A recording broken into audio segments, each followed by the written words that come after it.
घबरा कर चले जाते हैं घर अपने। लोग घबरा कर चले जाते हैं घर अपने। एक हम हैं कि घबरा जाते हैं घर जाने से। अस्सलाम वालेकुम नाजरीन, आप देख रहे हैं प्रोग्राम मेहरान क्लिनिक और मैं हूं आपका मेज़बान डॉक्टर मखदूम बिलावल। उम्मीद करता हूं कि आप खैर व आफियत से होंगे। अच्छा नाजरीन, अगर बात करें हमारे मुआशरे में बीमारियों की सूरत हाल की या फिर लोगों के तर्ज अमल की कि जो पीर बाबा दम दुरूद तावीज़ होम्योपैथिक या फिर हकीमों के जो है वो आसरे पर बैठकर एक मरीज़ की सूरत हाल को बिगाड़ने के बाद जब सीरियस कंडीशन में हॉस्पिटल का रुख करते हैं तो उस वक्त हॉस्पिटल में जो ड्यूटी डॉक्टर होता है अपनी ड्यूटी आवर्स कंप्लीट होने के बाद भी मरीज की हालत को देखने के बाद जब घर जाने का सोचता है तो घबरा जाता है कि कहीं जो है वो एक पल की गैर मौजूदगी या फिर जो है एक छोटी सी लापरवाही की वजह से एक अनमोल जान न चली जाए। आज भी हम बात करेंगे एक ऐसी हसास बीमारी पर कि जिस जो ना सिर्फ पाकिस्तान में बल्कि पूरी दुनिया में लाखों औरतों को मुतासर कर रही है और बदकिस्मती के साथ कहना पड़ता है कि उस बीमारी से मुतल्लिक बुनियादी मालूमात ना होने की वजह से वो उन औरतों का बर वक्त मुकम्मल इलाज नहीं हो पाता, जिसकी वजह से वो जो है वो कई सालों तक उस बीमारी से लड़ने के बाद बिल आखिर ज़िंदगी की जंग हार जाती हैं। जी हाँ नाजरीन, आज जो है वो हम जो है वो जदीद दौर के तकाज़ाओं को पूरा करते हुए रिवायती खामोशी को तोड़ने के बाद इस टेली हेल्थ प्रोग्राम के ज़रिए बात करेंगे ब्रेस्ट कैंसर यानी छाती के कैंसर पर। सबसे बड़ा सवाल यह है कि क्या छाती का कैंसर पाकिस्तान में उसका मुकम्मल इलाज और मुफ्त इलाज मौजूद है? तो जवाब जी हाँ बिल्कुल। सिंध के सबसे बड़े हॉस्पिटल जिना हॉस्पिटल में ना सिर्फ ब्रेस्ट कैंसर यानी छाती के कैंसर का मुकम्मल और मुफ्त में इलाज किया जाता है बल्कि औरत की खुद एतमादी और उसके इज्जत नफ्स को बहाल करने के लिए ब्रेस्ट की रिकंस्ट्रक्शन सर्जरी भी मुमकिन है। और हाल ही में माशाल्लाह से प्लास्टिक सर्जरी डिपार्टमेंट के जो सरबराह हैं डॉक्टर गुलाम शबीर साहब, उन्होंने एक जो है वो कामयाब सर्जरी सर अंजाम दी है जो मेरे हिसाब से हमारे मुआशरे के लिए एक जो है वो काफ़ी इनकलाबी सूरत हाल है या फिर जो है वो मेडिकल की एक दुनिया में जो है वो एक अहम पेशरफ्त है। डॉक्टर गुलाम शबीर साहब हमारे स्टूडियो में मौजूद है। ना सिर्फ वो जो है एक माहिर प्लास्टिक सर्जन है बल्कि जो है वो एसोसिएट प्रोफेसर भी हैं और माशाल्लाह से जो है वो यूएस यानी अमेरिका से महारत हासिल करने के बाद आजकल जिना हॉस्पिटल के प्लास्टिक सर्जरी डिपार्टमेंट में खिदमत सर अंजाम दे रहे हैं। अस्सलाम वालेकुम सर, आप कैसे हैं? ठीक है।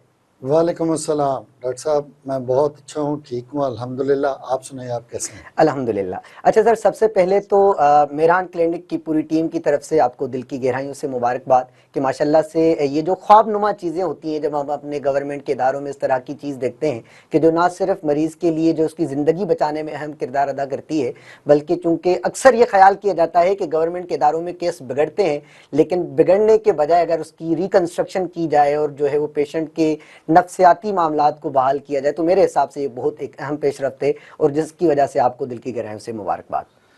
बहुत शुक्रिया डॉक्टर साहब, मैं आपका और आपके इंतज़ामिया का बहुत शुक्रगुज़ार हूँ कि उन्होंने मुझे ये मौका फ़राहम किया और ये प्लेटफॉर्म दिया कि मैं अपने जो है ना अपने एहसासात को और अपने उसको बयान भी कर सकूं और आप लोगों का तहे दिल से शुक्रिया अदा कर सकूं। Thank you so much sir, thank you so much हमें टाइम देने के लिए। अच्छा, शुरुआती तौर पर अगर हम बात करें तो आसान अल्फाज में लोगों को किस तरह से समझा सकते हैं कि ब्रेस्ट कैंसर यानी छाती के कैंसर को किस तरह से डिफाइन किया जा सकता है? अच्छा, छाती का कैंसर तमाम कैंसर की तरह कैंसर एक ऐसी चीज़ है जिसमें अनकंट्रोल्ड बेज़ाब्ता किस्म की ग्रोथ होती है, चीज़ें बढ़ती हैं। ठीक है, वो पहले एक गठली की सूरत में ज़ाहिर होती हैं जिसको हमारी माएँ बहनें इग्नोर कर देती हैं। जब वो बढ़ जाती है, इवन जो आप मखदूम साहब, आप बड़े आप जो है ना अमेज़ होंगे, हैरान होंगे कि जब हमारे पास लाई जाती है तो उनका एक फंगेटिंग मास बन चुका होता है।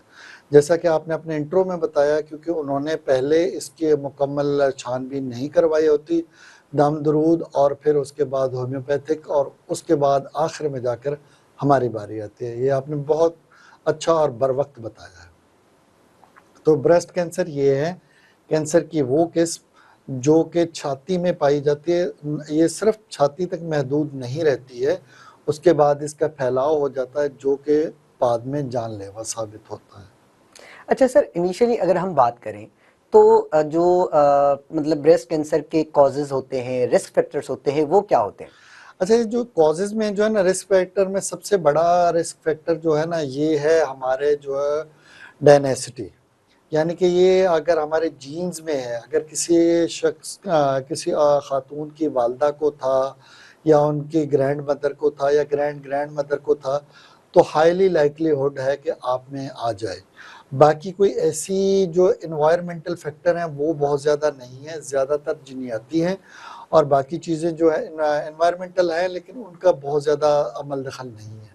और उसके अलावा हार्मोन्स हैं और वो इसमें एक अहम किरदार अदा करते हैं। तो सर इनिशियली अगर हमारे पास जो एक जैसे आपने बताया कि अगर मोरूसी यानी किसी भी खानदान में किसको हो, तो वो अपनी सेल्फ एग्जामिनेशन किस तरह से कर सकती है और बर वक्त उसको किस तरह से डायग्नोस यानी जो है वो तशखीस कर सकती हैं, या फिर उसको ये पता लग जाए कि आया उसका ये रिस्क जो है ना वो हो सकता है जो आगे जाके कैंसर का बायस बन सकती है। बहुत अच्छी बात है, आपने जैसा कि वजह फरमाया है कि अगर किसी के ख़ानदान में पहले से है तो हमारे माँ बहनों को मैं ये कहना चाहूँगा, जो भी 35 या 40 इयर्स को क्रॉस कर चुकी हैं वो अपनी मेमोग्राफी ज़रूर करवाएं साल में एक दफ़ा, ताकि उनका जो बेसिक उस पर देखा जाता रहे कि कहीं भी छोटी से छोटी जो है ना, अगर कोई गुठली बन रही हो या कहीं पर वो उसका शुरुआत हो रही हो तो वहाँ पर उसको डिटेक्ट किया जा सके। उसके अलावा फ़िज़िकल एग्ज़ामिनेशन अपने ब्रेस्ट का ज़रूर कीजिए, और अगर कोई आपको ऐसी चीज़ महसूस होती है तो फ़ौरन से पेशतर आपने अपने किसी मुआलिज को, जनरल सर्जन को दिखाना है, ब्रेस्ट सर्जन को दिखाना है, ताकि वो उसको देख सके। अगर ज़रूरत पड़े तो मज़ीद उस पे तहकीकात की जाए, जिसमें कि हो सकता है कि वो आपका अल्ट्रासाउंड करवाएँ, हो सकता है आपके एमआरआई करवाने की ज़रूरत पड़े, मेमोग्राफी की ज़रूरत पड़ सकती है, जिससे हमें बेहतर तशख़ीस की जा सकती है। और फिर अगर किसी में मौरूसी है तो उसमें ये होता है कि जो है ना, उसमें हम ER-PR रिसेप्टर्स, एस्ट्रोजन और प्रोजेस्टेरॉन रिसेप्टर्स को करवाया जाता है, और ब्राका जीन्स को देखा जाता है कि उनकी BRCA जीन्स वो पॉजिटिव हैं या नेगेटिव हैं। फिर उसकी जब मुकम्मल रिपोर्ट आ जाती है तो उसकी बेस पर हम मज़ीद इलाज के लिए तैयार हो जाते हैं। यानी एक छोटी सी गुठली है, आपको अगर जो है वो महसूस हो रही है तो बर वक्त उसको जो है ना वो ऐसा हल्के में नहीं लेना चाहिए, बर वक्त किसी ना किसी अच्छे सर्जन से जो है ना उस पर बात करनी चाहिए। अच्छा सर, जैसे आपने बताया कि इन्वेस्टिगेशन मेथड्स यानी उसको जो है वो रूल आउट करने के लिए क्या है ये कैंसर है या नहीं है, उसके लिए आपने एक तो मेमोग्राम का बताया, उसके अलावा क्या क्या ऐसी इन्वेस्टिगेशंस यूज़ हो सकती हैं कि जो कि मतलब एक मरीज़ा को लाजमी करवा देनी चाहिए ताकि उसको पता चले कि वो कैंसर है या नहीं है। मखदूम साहब, सबसे ज़्यादा अहम चीज़ है इसमें हिस्टोलॉजिकल डायग्नोसिस। हिस्टोलॉजिकल डायग्नोसिस के लिए ज़रूरी है कि हम वहाँ से कोई टुकड़ा लें, तो उसको हम बायोप्सी कहते हैं। अब एक आपको मैं एक और हैरान कर देने वाली बात बताता हूँ कि लोगों के ज़हन में एक कंसेप्ट डाला गया है कि कैंसर नुमा अगर कोई चीज़ हो, उसको अगर कोई धाती चीज़, कोई मेटल टच करेगा तो वो फैल जाएगा। अगर हम उसको उसकी बायोप्सी नहीं करेंगे तो हमें पता नहीं चलेगा। आप उसको मेटल टच करें या ना करें, उसने फिर फैल जाना है अगर आपने उसकी बरवक़्त तशख़ीस ना की। तो biopsy is a gold standard, जिससे आपको मालूम हो जाता है कि ये कैंसर है और किस किस्म का कैंसर है। फिर उसके बाद तमाम मराहिल जैसे कि मेमोग्राफ है या एमआरआई है, सीटी है, ये बाकी सारी चीज़ें बाद में आ जाती हैं। अच्छा सर, ब्रेस्ट कैंसर अगर डायग्नोस हो जाता है किसमें, तो सबसे इनिशियल उसका ट्रीटमेंट क्या होता है? ब्रेस्ट ट्यूमर सर्जरी जो होती है उसकी बारी कब आती है? और उसके बाद फिर रिकंस्ट्रक्शन पर तो हम इंशाल्लाह आगे इस पर गुफ्तगू जो है वो करेंगे, लेकिन मैं सबसे पहले अपने नाज़रीन के लिए ये बात ज़रूर पूछना चाहता हूँ, क्या यार तमाम जितनी भी औरतें हैं उनमें अगर ब्रेस्ट कैंसर का आते हैं तो सबकी सर्जरी की जाती है, या फिर कीमोथेरेपी, रेडियोथेरेपी, या फिर कोई मेडिसिन के थ्रू भी हम इसको कंट्रोल जो है ना ट्रीट कर सकते हैं? मखदूम साहब, बहुत आला सवाल किया आपने, लेकिन इस पे तो एक आपने पूरी किताब खोल दी है जिस पे पहरों बोला जा सकता है, और अब मेरा ख्याल है कि हम शायद इस पे जो है ना वो पूरा वो बात नहीं कर सके, लेकिन मैं अपनी कोशिश करता हूँ कंसाइज बताने की कि क्या है। जैसे ही आपको अगर तशख़ीस हो जाती है, फिर उसका अगला मरहला होता है स्टेजिंग का। इसमें हमने स्टेज करना, तो स्टेजिंग क्या है? स्टेजिंग 3-4 चीज़ों पर मबनी होती है।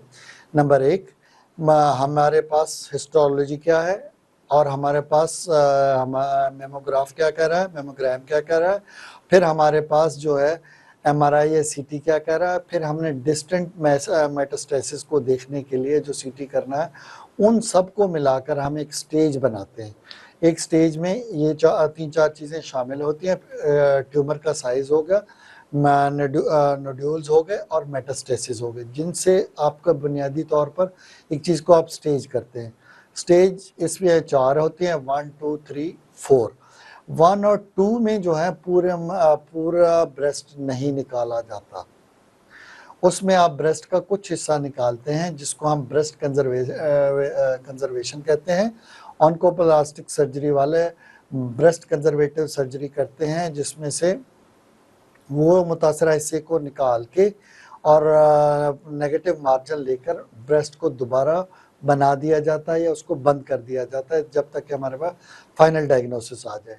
और फिर आ जाता है स्टेज 3 और 4। स्टेज 3 में फिर चांसेस होते हैं, क्योंकि वो अभी फैली नहीं होती है अभी, यानी ब्रेस्ट को तो पूरे को इन्वॉल्व कर रही है, लेकिन ब्रेस्ट से बाहर निकल के हड्डियों में नहीं गई है, फेफड़ों में नहीं गई है, या किसी और जगह पर इसका इंतकाल नहीं हुआ, मुंतकिल नहीं हुई है।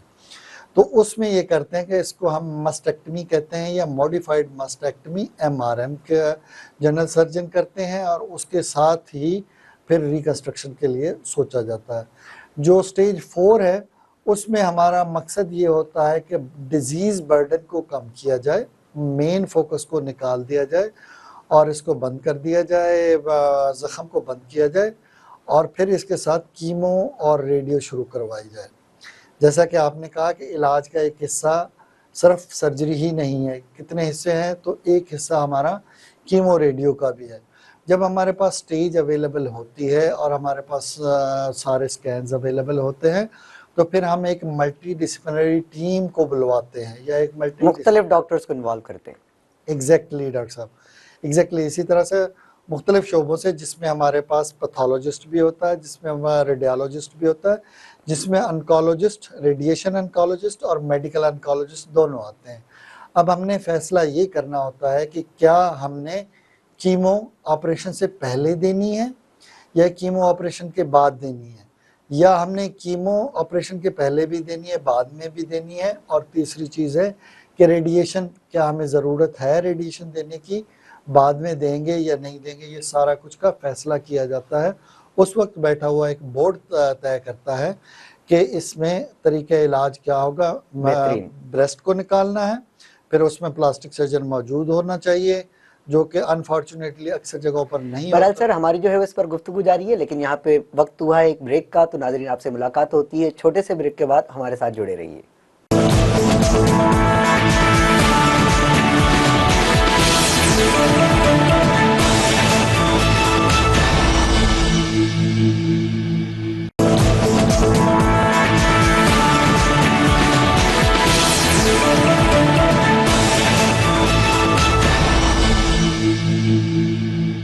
वेलकम बैक नाजरीन।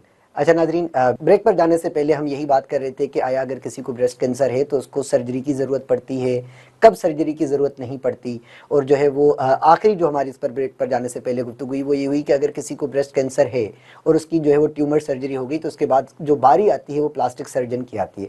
तो सर इसमें जो ब्रेस्ट रिकन्स्ट्रक्शन सर्जरी होती है, आया हमारे नाजरीन को बताएं कि ये क्या होती है, और दुनिया में पहले भी हो चुकी है, पाकिस्तान में भी जो है वो होती थी, या फिर जनाब में हमारे पास ये पहली मरतबा फर्स्ट टाइम हमने जो है ना उसको इंट्रोड्यूस करवाया हमारे माशरे में? डॉक्टर साहब बहुत अच्छा सवाल है आपका। अच्छा, जो प्लास्टिक सर्जन की जब बारी आती है उसमें जो हमने रिकन्स्ट्रक्शन करनी होती है उसको हमने कैटेगराइज किया होता है। एक है इमीडिएट, फौरन, यानी कि एक ही ऑपरेशन के दौरान जनरल सर्जन ब्रेस्ट निकालता है और प्लास्टिक सर्जन बना देता है, यानी कि आप ऑपरेशन के लिए जाते हैं, you don't come out without breast from the OR, operation theatre. लेकिन ये बहुत कम लोगों में किया जाता है। उसकी मिसाल आपको मैं ये दे सकता हूँ, जैसा कि आप और हम सब जानते हैं, मशहूर ज़माना अदाकारा थी एंजेलिना जूली, उसकी बायलैटरल मस्टेक्टमी हुई थी और प्रोफिलेक्टिक मस्टेक्टमी थी, जिसमें फ़ौरन ही रिकन्स्ट्रक्शन कर दी गई थी, क्योंकि अभी उनको डायग्नोसिस नहीं हुआ था, सिर्फ उनकी टेस्टिंग पॉजिटिव आई थी, जिसमें आगे चल के उनको इम्कान था। लेकिन और सर ये कब की बात है? ये मेरे ख्याल में आज से कोई 10-15 साल पहले की बात कर रहा हूँ मैं, मुझे एग्जैक्ट याद नहीं, 2015-16 की बात है शायद। ओके, उसके बाद ये है कि ये एक डलीमा है, लोग ये समझते हैं कि हर बंदे की नहीं हो सकती है, ये हर बंदे को नहीं करवानी चाहिए। आप ख़ुद से मत सोचिए प्लीज़, एक बोर्ड को बैठने दें, प्लास्टिक सर्जन को इन्वॉल्व करें और उनके साथ मिलकर बाहमी मशवरे से ये तय करना है कि इमीडिएट करनी है या डिलेड करनी है या स्टेज्ड करनी है। अब हमें पता लग जाना चाहिए कि ब्रेस्ट रिकंस्ट्रक्शन की 3 टाइप्स हो सकती हैं। एक है इमीडिएट, दूसरी है स्टेज्ड, तीसरी है डिलेड। इमीडिएट में क्या है कि फौरन ही उसी गो में आप ब्रेस्ट निकाला, उसी गो में आपने बना एक ही दिया, मर्तबा में। एक हिस्सा है, एक ही बेहोशी में सारा कुछ हो गया। स्टेज में ये है कि आपने ब्रेस्ट तो निकाल दिया, लेकिन नीचे इम्प्लांट रखने के बजाय आपने एक्सपेंडर रख दिया। आपने जख्म को ठीक होने दिया, कीमो मुकम्मल होने दी, और साथ में नीचे से एक्सपेंडर को फुलाना शुरू कर दिया। जब आपने देखा कि एक सर्टन साइज अचीव हो गया है, तो फिर आप नेक्स्ट गो में इम्प्लांट को निकाल के एक जो है ना परमानेंट एक्सपेंडर को निकाल के एक इम्प्लांट के साथ एक्सचेंज कर देते हो। ठीक हो गया, ये हो गया सेकंड टाइप। थर्ड टाइप थी डिलेड। डिलेड में ये होता है कि पेशेंट ने, जैसा कि अब हमने इसमें की है, जेपीएमसी में की है, जिन्ना हॉस्पिटल में की है, उसमें ये था कि पेशेंट की 2017 में मस्टेक्टमी हो गई थी, उसकी कीमो भी मुकम्मल हो गई थी, उसकी रेडियो भी मुकम्मल हो गई थी, उसका टाइम भी गुजर चुका था, लेकिन अब उसको ख्याल आया कि मुझे ये करवानी चाहिए, तो वो हमारे पास आई। अब इसमें मज़ीद ये होता है कि इसकी भी आगे 2 टाइप्स हो सकती हैं कि आप अकेला इम्प्लांट रख दें, दूसरा है कि आप अकेला जिस्म के ऑटोलोगस अपने जिस्म के टिश्यूज़ के साथ उसको बना दें, और तीसरा है कि इन दोनों का कॉम्बिनेशन कर दें। वो ये है कि आप इम्प्लांट भी रखें और उसके अपने जिस्म के हिस्से से कोई गोश्त का टुकड़ा लेकर, जिसको हम फ्लैप की सूरत में लाते हैं, उसको ऊपर रख कर इसके ब्रेस्ट को दोबारा बना दें। तो ये हैं टाइप्स। और आजकल दुनिया में एक ऐसे समझ लें कि उसूल है कि कभी भी आप कोई भी ब्रेस्ट निकालने से पहले किसी भी खातून को ये ऑप्शन ज़रूर देते हैं कि आपको ब्रेस्ट रिकंस्ट्रक्शन की जा सकती है। अगर नहीं की जा सकती है तो उसकी कुछ और वजूहत हैं, अगर की जा सकती है तो आप ज़रूर ऑप्शन देते हैं। अच्छा सर, इस पूरी सर्जरी में एक जो है वो पेशेंट का कितना खर्चा आता है, और अगर वो जिना हॉस्पिटल से करवाता है तो उसमें उनको जो है ना वो फिर कितने जो है अखराजात बियर करने पड़ते हैं? अच्छा, आपको अल्हम्दुलिल्लाह मैं बताना चाहता हूँ कि जिना हॉस्पिटल में हमारे इंतज़ामिया में प्रोफेसर खालिद शेर साहब हमारे हेड ऑफ इंस्टीट्यूशन हैं। उन्होंने हमें इंश्योर किया हुआ है कि अगर हम आइंदा से इसको आगे भी बढ़ाएंगे तो वो सारे अखराजात भी बियर करेंगे। पहले भी यहाँ पर सारी चीज़ें फ्री होती थी, और इंशाल्लाह ये आगे भी फ्री ही कंटिन्यू करेगा इंशाल्लाह। और जो है वो अगर प्राइवेट इसको जो है वो करवाया जाए तो तकरीबन कितने अखराजात होते हैं इसमें? मखदूम साहब, प्राइवेट की तो कोई हद नहीं है, डिपेंड कर रहा है कि आपके सेटअप में है, लेकिन अमूमन 15 लाख से शुरू करके 5 मिलियन तक के लोगों के अखराजात की खबरें हैं। अच्छा, पाकिस्तान की अगर बात करें तो क्या ये पहली मर्तबा ही हमने जो है वो ये सर्जरी देखी इसमें जिना हॉस्पिटल में, या फिर प्राइवेट सेटअप में, या फिर किसी और हॉस्पिटल में ये पहले भी सर्जरी की जाती थी? जिना में हमने पहली बार किया है। अच्छा, मेरे ख्याल में जो है ना, सरकारी सेटअप में सिंध के पहला हॉस्पिटल है जिन्होंने ये जो है ना ये मुकम्मल सर्जरी एक ही गो में सर अंजाम दी है, और सरकारी तौर पर दी है और मुफ्त अंजाम दी है। बाकी पाकिस्तान में प्राइवेट सेटअप में तो ये ऑपरेशन होता था, इसमें कोई शक नहीं।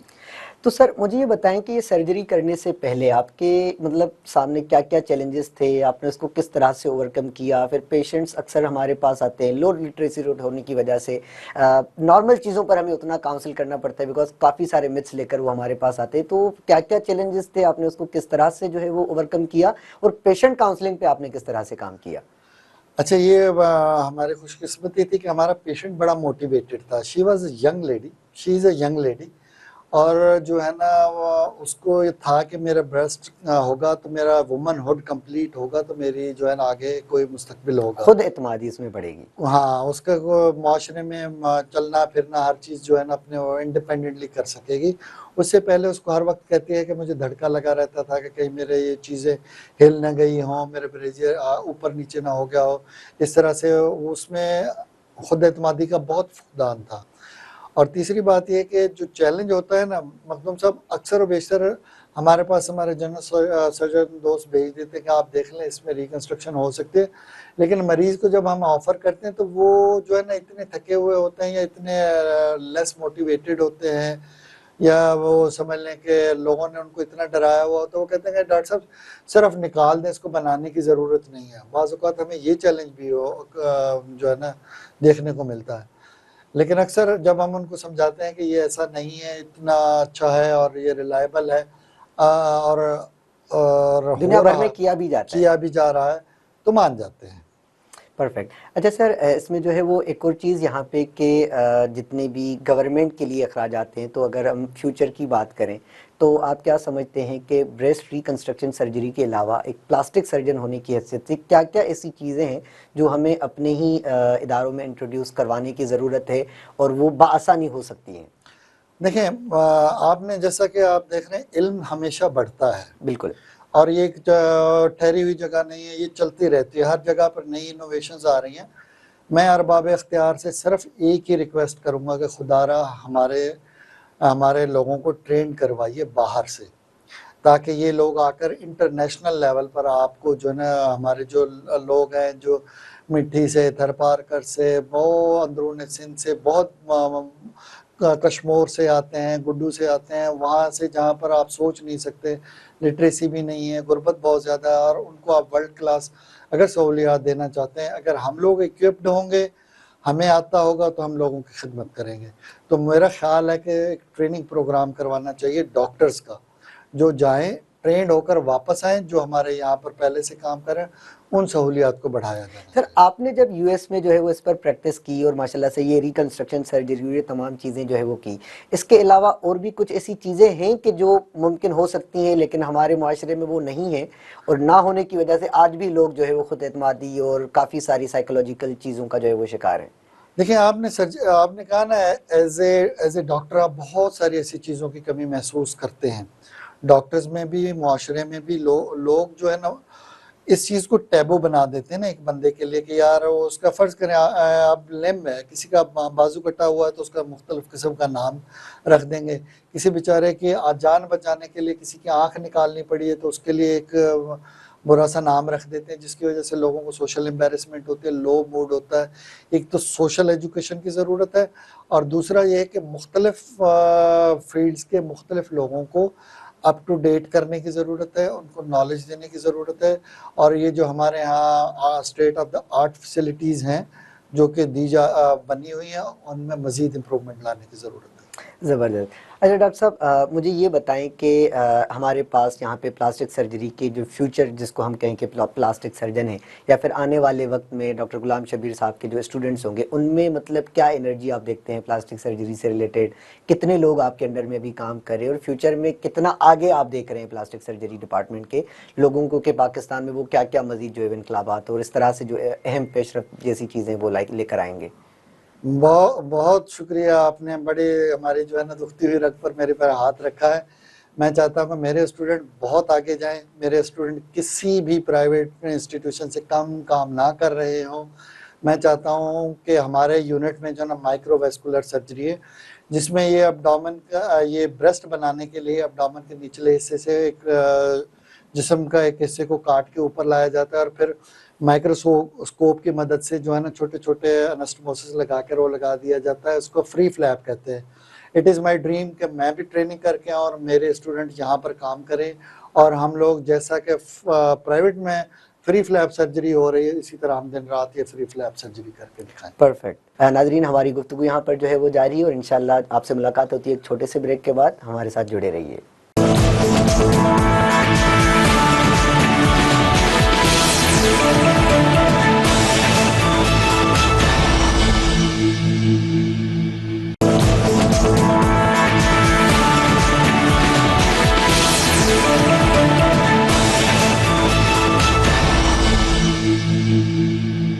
वेलकम बैक नाजरीन।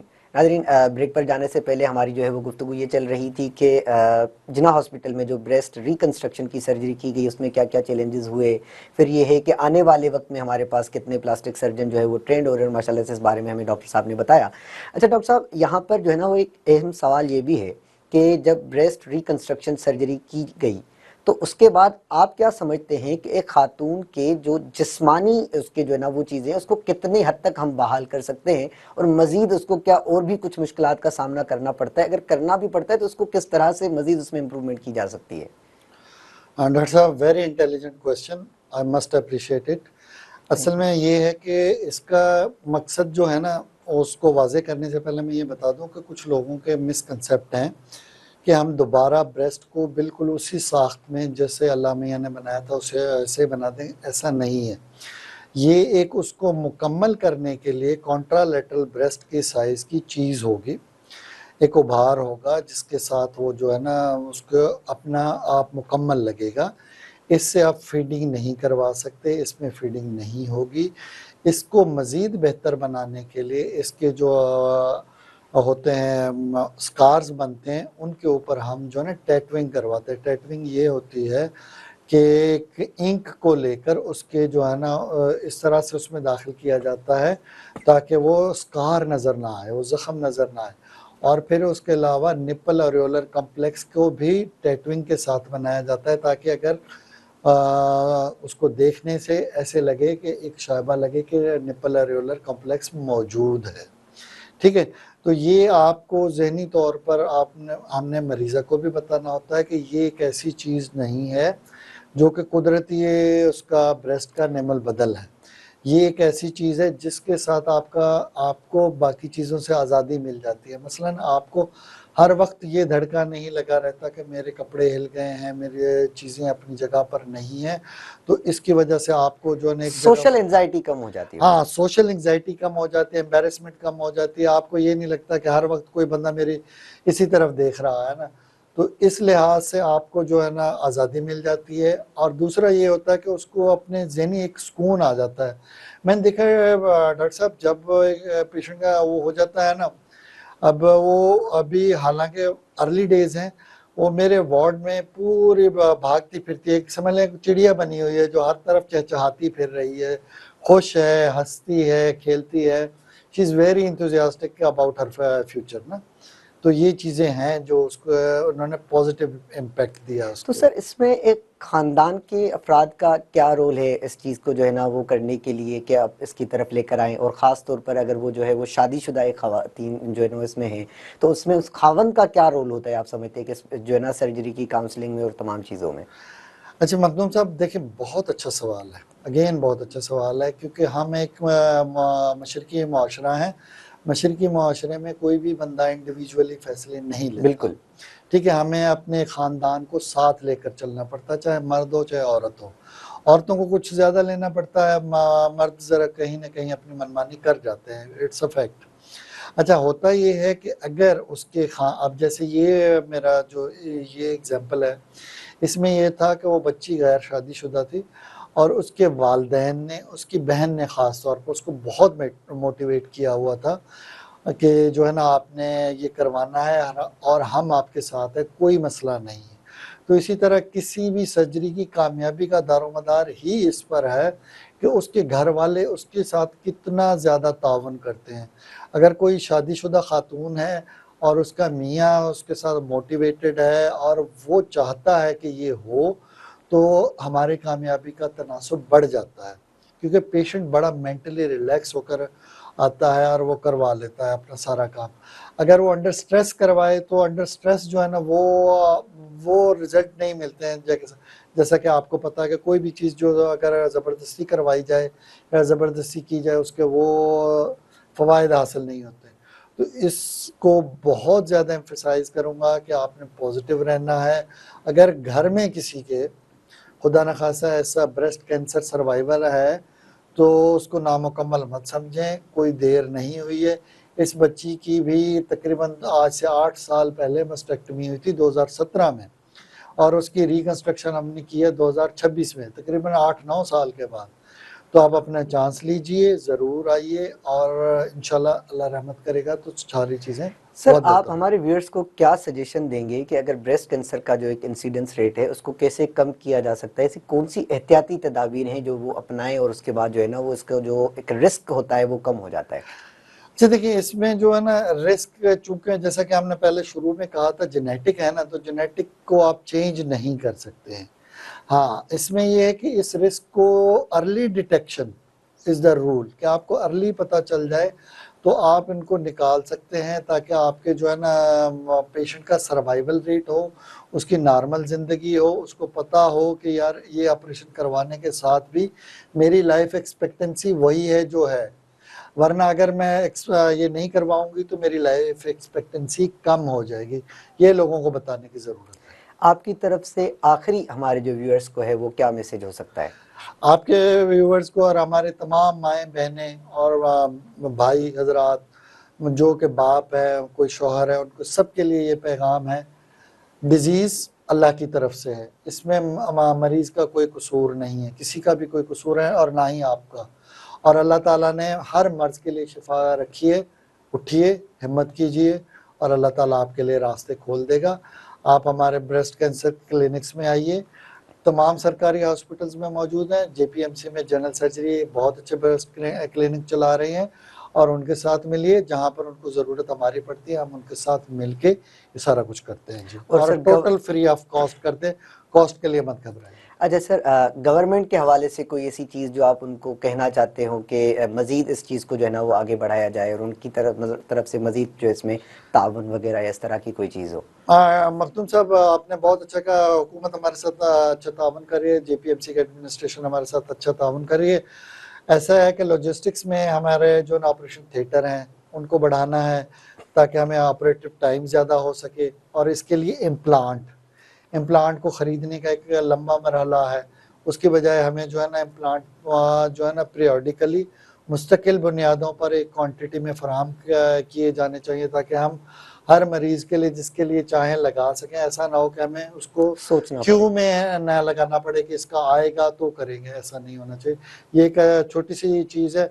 मैं आपके तवज्जो से इंशाल्लाह जो है ना ये लोग अरबाब इख्तियार इस बात को सुनेंगे भी और इसको इंशाल्लाह इंशाल्लाह हल भी कर देंगे, कोई मसला नहीं है इंशाल्लाह। इंशाल्लाह। सर आपका बहुत शुक्रिया कि आपने हमें टाइम दिया और माशाल्लाह से काफ़ी कारामद गुफ्तगू हुई, ना कि आम लोगों के लिए बल्कि एक जूनियर डॉक्टर होने की हैसियत से मुझे भी काफ़ी कुछ आपसे जो है वो सीखने का मौका मिला। Once again thank you so much for coming. अच्छा नाज़रीन, अगर मैं आपको मुख्तसरन तौर पर बताऊं तो इनिशियली हमने बात क्या की थी कि देखें कोई भी अगर बीमारी होती है, आज कल दौर बदल चुका है, जदीद दौर है, और इस प्रोग्राम को देखने के बाद अगर आप आखिर तक पहुंचेंगे तो आपको अंदाज़ा ये हो जाएगा कि वो जदीद दौर सिर्फ फॉरेन कंट्रीज़ में या डेवलप्ड कंट्रीज़ में नहीं आया। माशाल्लाह से पाकिस्तान में, सिंध में हमारे जो है ना वो काफ़ी सारी ऐसी चीज़ें हैं जो कि जदीद दौर के तकाज़ाओं को मद्देनज़र रखते हुए अच्छी सर्जरीज़ हो रही हैं। और ना सिर्फ इतना बल्कि जो प्रोग्राम आप देखते हैं ये भी एक टेली हेल्थ की एक कड़ी है, यानी कि दुनिया में आजकल इस तरह से कि आप एक ही स्क्रीन पर बैठकर आम लोगों को बताएं कि क्या बीमारी है, उसकी क्या अलामतें हैं, क्यों होती है, आया उसको अगर जल्द उसको जो है वो देखा जाए, डायग्नोस किया जाए, ट्रीटमेंट किया जाए तो काफ़ी कितनी पेचीदगियों से बंदा बच सकता है। लेकिन बड़ी बदकिस्मती के साथ ये चीज़ मुझे बार बार दोहरानी पड़ती है, हर प्रोग्राम में दोहरानी पड़ती है, वो ये है कि आज भी इस जदीद दौर में हमारे लोग जो है वो पीर बाबा, दमदरूद, तावीज़ और जो है वो होम्योपैथिक हिकमत की दवाओं पर जो है वो करते हैं, और बिल आखिर जब पूरा एक केस बिगड़ जाता है, आखिरी सिचुएशन होती है, और वो हमारे पास जो है वो टर्शरी केयर हॉस्पिटल में पहुंचते हैं, और उस वक्त जो है वो फिर ये तकाजा किया जाता है कि वो मरीज़ पहले जैसा हो जाए, तो शायद वो मुमकिन नहीं हो पाता, क्योंकि उस वक्त उसकी जो कंडीशन होती है वो इतनी बिगड़ चुकी होती है कि पूरी मुकम्मल कोशिश करने के बावजूद भी हम उस चीज़ को जो है ना वो नहीं कर पाते। तो आपसे ये गुजारिश है कि सबसे पहले तो ये है कि छोटी सी भी कंप्लेन है, उल्टी मतली है, अगर वो 10-15 दिन से ज़्यादा भी है तो आप उसको ऐसे हल्के में ना ले। अगर ब्रेस्ट कैंसर के हवाले से, छाती के कैंसर के हवाले से बात करें कि आप किसी भी तरीके से आपको ये पता चलता है कि एक छोटी सी गुठली है, आप उसको ऐसे ना छोड़ दें और पेचीदगी और उसका ना करें। एक छोटा सा केस जो है वो मैं ज़रूर डिस्कस करना चाहता हूँ कि कोई जो है वो किसी ज़माने में हम हॉस्पिटल में बैठे हुए थे और वहाँ पे जो है वो एक औरत आई और उन्होंने बताया, हमने पूछा कि अब कहाँ थी, तो वो कह रहे थे कि जो है वो होम्योपैथिक के बंदे थे या हकीम थे, उन्होंने इसको कहा कि ये कैंसर आपका झड़ जाएगा। हालांकि वो झड़ चुका था, तो वो ब्रेस्ट झड़ चुका था, कैंसर किस तरह से झड़ सकता है। तो इन तमाम चीज़ों को जो है ना वो मद्देनजर रखते हुए, और मैं जो है वो पीर बाबा, दम दरूद करने वाले, तावीज़ करने वाले लोगों से मुखातिब हूँ। देखिए आपकी भी अपनी माँ बहन बहू बेटी होगी, अगर वो इस तरह से होती है, आपको पता होगा कि ये चीज़ नहीं करेगी, तो आप उसमें मामले में क्यों करते हैं, उनको आसरा ना दे, बल्कि उनको ये चीज़ बताएं कि भाई कैंसर का इलाज है, इसको दवाई के ज़रिए, सर्जरी के ज़रिए बर वक्त जो है वो किया जा सकता है। हमारी जिम्मेदारी है कि हम जदीद दौर के तकाज़ाओं को मद्देनज़र रखते हुए सबसे पहले टीवी और सोशल मीडिया के ज़रिए आपको बताएं कि जो है वो इसका क्या हल है। आपकी ज़िम्मेदारी है कि आप बर वक्त डॉक्टर के पास आए और हम उसका इलाज मौजूद जो है वो इलाज कर लें, और इलाज भी ऐसा नहीं जदीद दौर को तकाज़ाओं को मद्देनज़र रखते हुए हम जो है वो उसका इलाज करेंगे। मतलब आपने इस चीज़ को समझा होगा कि अगर 10-15 साल पहले एक जो है वो एक्ट्रेस की जो सर्जरी हो रही है, आज वो एक आम बंदे की भी सर्जरी हो रही है, मुफ्त में सर्जरी हो रही है। तो मुझे ऐसा लगता है कि अगर इसको अवेल ना करें, फिर भी हम अपने जो है वो घर के अफराद को, या फिर जो है वो एक माँ के रूप में, बेटी के रूप में, बहू के रूप में उसको जो है वो इस तरह से जो है वो इलाज ना करवाएं और उसको जो है वो रहने दें कि आखिर बिलाखिर वो उस जो है वो बीमारी के साथ लड़ते लड़ते मौत का शिकार हो जाएं, ज़िंदगी की जंग हार जाएं। तो मेरे ख्याल में ये बेवकूफ़ी है। तो आएँ मिलकर जो है वो जो इस पर एफर्ट्स करते हैं और हम अपनी ज़िम्मेदारी निभाते हैं आपको अवेयर करने की, और आपकी ज़िम्मेदारी ये है कि आप उस पर जो है ना वो अमल करें और हमारे पास बर वक्त आएँ, ताकि हम उस मरीज़ की जो है ना वो जान को बचाने में हत्ता की कोशिश तो कर सकें। तो इंशाल्लाह आपसे मुलाकात होती है अगली किस्त में। जब तक जो है वो हमें दीजिए इजाज़त, और इंशाल्लाह हमारे एफर्ट्स और हमारी ये चीज़ें एक वक्त जो है ना ये वक्त भी लाएंगी कि हम सिंध को एक जो है वो सेहतमंद मुआशरा बनाने में कामयाब होंगे। जब तक दीजिए इजाज़त। अल्लाह हाफ़िज़।